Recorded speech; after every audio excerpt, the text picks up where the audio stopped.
Greetings to all melanated people all around the world. It's really a joy, it's a blessing. It's an honor to be out here in nature, well grounded, and bringing this message of truth to you, this message of emancipation to you, knowing that I'm operating in my life purpose, know I've answered the call, and I'm operating in my purpose and my destiny, and nothing else in this world could make me more happy than to know that I'm operating in my purpose and in my calling, whereby I have a message of self-realization where I'm bringing to the rest of humanity to uplift them, to get on the right frequency, the right vibration, and to be under the right energy, for all is energy. That's the reason why I want to speak to you this day concerning the creation story. I think I would have gone even more in depth in a chapter in a book that I'm doing presently, okay? Well, I wasn't even going to the name of it and so on now, okay? But I'm just gonna brief you a little bit concerning the creation story. And when you get to understand the creation story, you will get to understand St. John chapter 1 even more clearly. But the first thing you have to come to realize is that the Bible addresses the human mind and must be interpreted psychologically. That the Bible is not literal, neither is it secular history. And that the Bible was written symbolically. Let me say also that the Bible have no reference to anyone or any event that took place upon the earth thousands of years ago. For the original language of the Bible is not a language that you explore with your breath. It's not a language where you speak like how you hear me speaking. It was a language of symbology. So basically it's a mystical language. So if you do not have mystical ability, you wouldn't understand when this message is actually coming to you unless you make up your mind to be open-minded and to go at it blindly. That's why they say faith is blind. Because you have to believe someone who have had the experience. I'm not declaring to be more than you, but I can say that I have preceded you in the awakening and have answered to the call.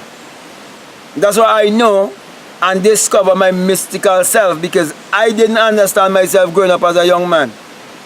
I was strange. I always find myself being alone, in isolation. I always want to be with nature, but I couldn't understand. Okay? And from a very young age, I set out on a journey with one ambition. I wanted to know who am I and who God is for myself. And when I found God, I found myself. And when I found myself, I found God. So with all of that being said, let me go on to the creation story. Now it tells you in Genesis 1 that tell you that the earth, was without form and void, and how the Spirit of God moves upon the water. Now, what it is basically teaching you there is how everything normally comes into creation or comes into being.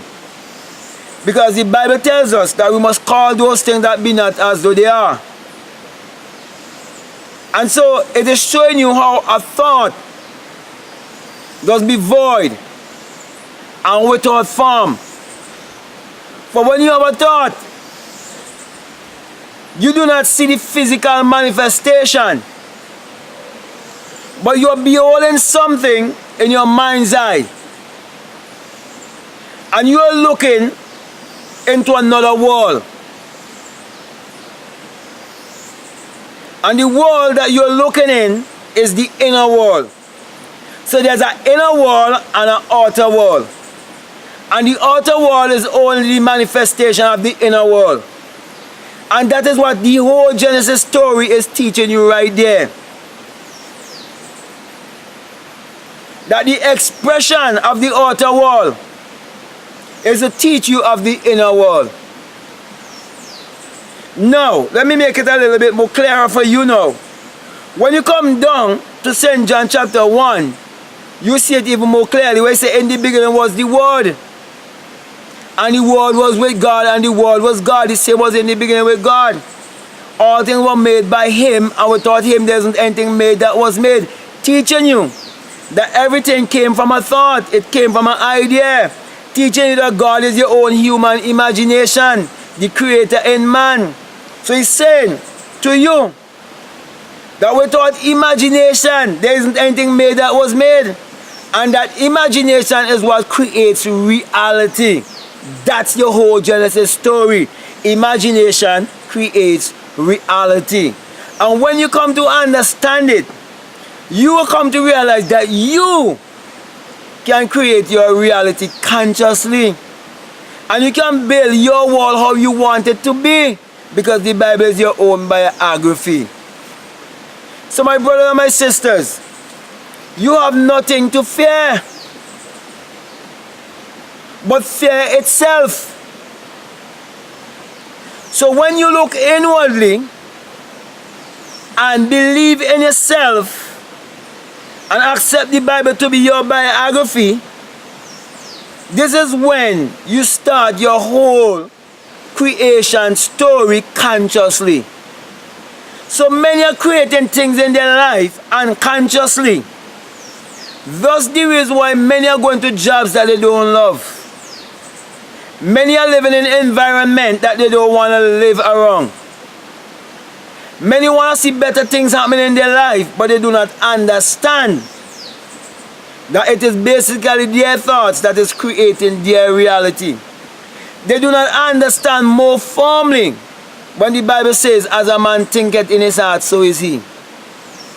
They do not understand firmly that I am that I am.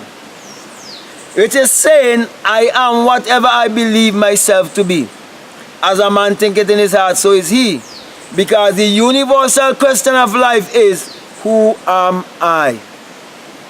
So when you ask yourself that question and the answer comes, it will teach you that it's basically your thoughts that is creating your reality. And there's no one to change in this world but yourself. There's no one to correct in this world but yourself. There's no one to rebuke in this world but yourself. Just tell you someone was trying to rebuke me in the name of Jesus Christ, and I laughed them to scorn. Because I went to get a new memory card for this camera, and I asked the woman what is the warranty on it. And that's a Syrian woman. Because they're taking the people here who are so impoverished in their mind, and they can turn them foolish, and the people here are afraid to speak because they have so much Jesus in them, and they're so religious. And when I first speaking to her and show her my rights, because you can't sell me an item and it doesn't have a warranty on it, then she come and telling me about seven days. Then one of the local girls was telling me something, and I told her, look how she's trying to have straight hair, like the Syrian woman, with all the long hair down here. And she started telling me, is this her hair? She spent her money for that. I said, no, but it's not your hair. You didn't born with that hair. But to cut a long story short, we end up very well, and I get to whisper certain things to her. You know what I'm saying? And it quieted down, and she realized that was coming from a place of love, because I show her a lot of stuff that maybe in some other case I would not have get to show her those things. You know what I mean? And it ended really well, where we tell each other one love and so on and so on. Because sure, as a black woman, I'm just trying to uplift her. I'm not trying to bring her down. I'm just trying to get her to appreciate herself just as how she is. And I get to point out to her that most of the people who are the employers in our country is not really from our country. And it's because it have to do with our mentality and how we believe in Jesus Christ of 2,000 years ago and so on. I get to really speak to her. You know what I mean? But as I say, it started out in a fiery way, you know what I mean? Because, you know, even when she was getting angry at me, I was telling her to relax. She doesn't need to get angry and so on. You know, but it ends really well, okay? I digress a little bit there, but I guess I had to really get this out. Maybe it might help someone. You know, you might be a sister, you know, you're using so much of your money for these straight long hair. Why you want that?